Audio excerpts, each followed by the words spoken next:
Hello friends, welcome to Sri kids TV. சின்ன தம்பி, பெரிய தம்பி. அப்பாவை பார்க்க வந்த பெரிய தம்பி. அழகான காலை பொழுதுல அந்த பெரிய வீட்டில் ரொம்ப சந்தோஷமா வாழ்ந்துட்டு இருந்தாரா ராமையாவும் அவரோட சின்ன பையனான சின்ன தம்பியும் அவரோட மனைவி வாணியும். சில நாட்களுக்கு அப்புறம் ராமையா நினைச்சாராம், பெரிய தம்பி நம்ம கூட இருந்திருந்தா ரொம்ப நல்லா இருக்கான்னு. சின்ன தம்பி வயல் வேலைகளை ரொம்ப சிறப்பாகவே செஞ்சிட்டு இருந்தாராம். கொஞ்ச நாள்லே ராமையாவுக்கு உடல்நல குறைவாயிடுச்சாம். அதனால அவர் படுக்கையிலே இருக்க ஆரம்பிச்சாராம். அவர் அப்போ நினைச்சாராம், பாவம் சின்ன தம்பி தனியா கஷ்டப்படுறான் அப்படின்னு. அப்பாவை பார்க்க வந்த சின்ன தம்பி கேட்டாராம், அப்பா உங்களுக்கு எதனா உதவி வேணுமான்னு. அதுக்கு ராமையா எதுவும் வேணான்னு சொல்லிட்டாராம். அதுக்கப்புறம் தன் மனைவியை பார்த்த சின்ன தம்பி, அப்பா உள்ள படுத்துட்டு இருக்காருமா, அவருக்கு எதனா உதவி வேணும்னா நீ தான் செய்யணும், சரியா அப்படின்னு சொன்னாராம். அதை கேட்ட அவரோட மனைவியோ, என்னங்க எனக்கு தெரிஞ்சு அவருக்கு மன கஷ்டம்னு நினைக்கிறேங்க, நீங்க பேசாம போய் உங்க அண்ணன் கிட்ட பேசி பாருங்களேன் அப்படின்னு சொன்னாராம். அதை கேட்ட சின்ன தம்பியோ, சரி நீ சொல்றது சரியாதான் இருக்கும், நான் வேணா போய் எங்க அண்ணன் கிட்ட பேசி பாக்குறேன் அப்படின்னு சொல்லிட்டு பூஞ்சலி கிராமத்துல இருந்து பக்கத்துல இருக்க வனபுரி கிராமத்துல அவங்க அண்ணனோட வீட்டுக்கு போனாராம். வீட்டுக்குள்ள பெரிய தம்பியும் அவரோட மனைவி ராணியும் பேசிட்டு இருந்தாங்களாம். அப்ப சின்ன தம்பி அங்க போனாராம். அண்ணா அப்படின்னு கூப்பிட்டாராம். அதை கேட்ட பெரிய தம்பியோ, சொல்லு தம்பி அப்படின்னு கேட்டாராம். உடனே சின்ன தம்பி சொன்னாராம், அண்ணா அப்பாவுக்கு ரொம்ப உடம்பு சரியில்லை, நீங்க வந்து பார்க்கலாமே அப்படின்னு. அதை கேட்ட பெரிய தம்பியோ தன் மனைவியை பார்த்தாராம். மனைவி சொன்னாங்களாம், எங்களுக்கு அந்த வீட்டில் வசதி பத்தலை, அதனால நாங்கள் வரல, அதுவும் இல்லாமல் எங்களுக்கு நிறைய அறுவடை வேலைகள்லாம் இருக்கு எங்க வயல்ல அப்படின்னு சொன்னாங்களாம். அதை கேட்ட சின்ன தம்பி நடுவில் பேச வரவும் அதுக்குள்ள பெரிய தம்பி, வேணாம் தம்பி நீயே பார்த்துக்கோ அப்பாவை அப்படின்னு சொல்லி அங்கிருந்து அனுப்பி விட்டுட்டாராம். வேற வழி இல்லாம சோகமா சின்ன தம்பியும் வீட்டுக்கு வர ஆரம்பிச்சிட்டாராம். வீட்டுக்கு வந்ததும் மனைவி கிட்ட நடந்ததை சொன்னாராம் சின்ன தம்பி. அதை கேட்ட மனைவியோ, சரி விடுங்க, அது அவங்க இஷ்டம், நம்ம என்ன பண்ண முடியும் அப்படின்னு சொல்லிட்டாங்களாம். கொஞ்ச நாட்களுக்கு அப்புறம் பெரிய தம்பி சந்தைக்கு போகும்போது மரவேற்ற பாட்டியை பார்த்தாராம். மரவேற்ற பாட்டி ராதாவை கூப்பிட்டுக்கிட்டு சந்தைக்கு போறதுக்காக அந்த பக்கம் வந்தாங்களாம். அவங்க பெரிய தம்பியை பார்த்து, பெரிய தம்பி உங்க அப்பாவுக்கு உடம்பு சரியில்லையே, நீ போய் பார்க்க கூடாதாப்பா அப்படின்னு கேட்டாங்களாம்.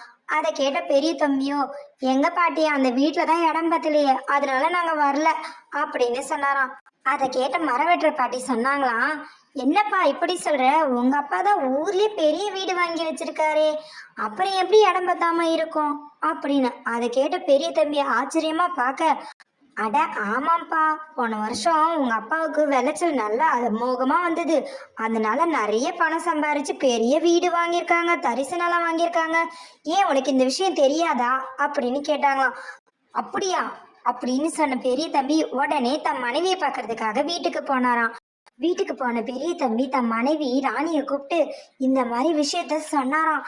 அதை கேட்ட ராணியோ, ஐயோ அப்படியா, அப்ப அவங்க பெரிய பணக்காராயிட்டாங்களா, வாங்க நம்மளும் அவங்க கூட போய் இருந்துக்கலாம் அப்படின்னு சொல்லி கூப்பிட்டாங்களாம். உடனே இவங்க ரெண்டு பேரும் ராமையாவை பாக்குறதுக்காக பூஞ்சாலை கிராமத்துக்கு புறப்பட்டாங்களாம். போற வழியில வீட்டை பார்த்ததுமே ரொம்ப ஷாக்காய் நின்னுட்டாங்களாம் ரெண்டு பேரும்.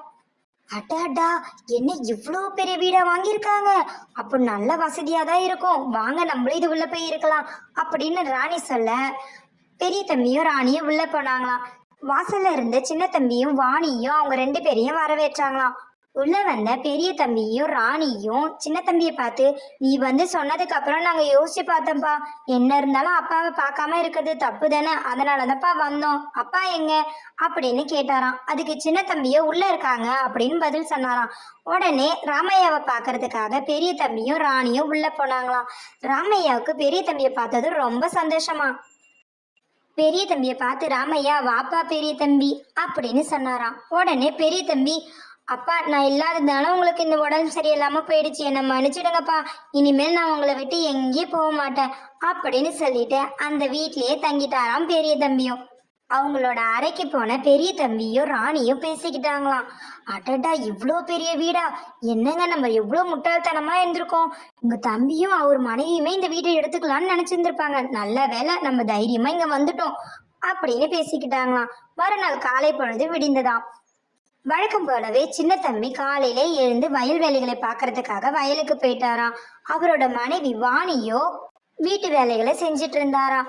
ஆனா பெரிய தம்பியோ அவரோட அறையில நல்லா படுத்து தூங்கிட்டு இருந்தாராம். அவரோட மனைவி ராணி அவர் பக்கத்திலேயே உட்கார்ந்துட்டு இருந்தாங்களாம். வாழ்க்கை இப்படியே போயிட்டு இருந்தான். ஒரு நாள் வாணி சொன்னாங்களாம், என்னங்க உங்க அண்ணனும் உங்க அண்ணியும் எந்த உதவியும் நமக்கு செய்ய மாட்றாங்களே அப்படின்னு. அது கேட்ட சின்ன தம்பியோ, நீ எதுக்கு அவங்க கிட்ட உதவி எதிர்பார்க்கற, உனக்கு எந்த உதவி வேணும்னாலும் நீ என்ன கேளு அப்படின்னு சொன்னாராம். அதுக்கப்புறம் வயல் வேலையை முடிச்சிட்டு வந்து சின்ன தம்பியும் ஒரு வாணியும் மறுபடியும் வீட்டு வேலைகளை செய்ய ஆரம்பிச்சாங்களாம். இதெல்லாம் பார்த்த ராமையாவுக்கு மன கஷ்டமா இருந்துதான். ஏன்னா சின்ன தம்பியும் வாணியும் வீட்லயும் சரி வயல்லையும் சரி இவ்வளோ கஷ்டப்படுறாங்களேன்னு. ஆனா பெரிய தம்பியும் அவரோட மனைவி ராணியும் எந்த வேலையும் செய்யாம வீட்டையே சுத்தி வந்துட்டு இருக்கிறத நினைச்ச ராமையா, என்ன இருந்தாலும் தான் பிள்ளைங்க 2 பேரும் ஒரே வீட்டுல இருக்கணும்னு ஆசைப்பட்டதுனால யாரையும் குறை சொல்லாம அமைதியா இருந்தாராம். தேங்க்ஸ் ஃபார் வாட்சிங் our channel. Like, share and subscribers.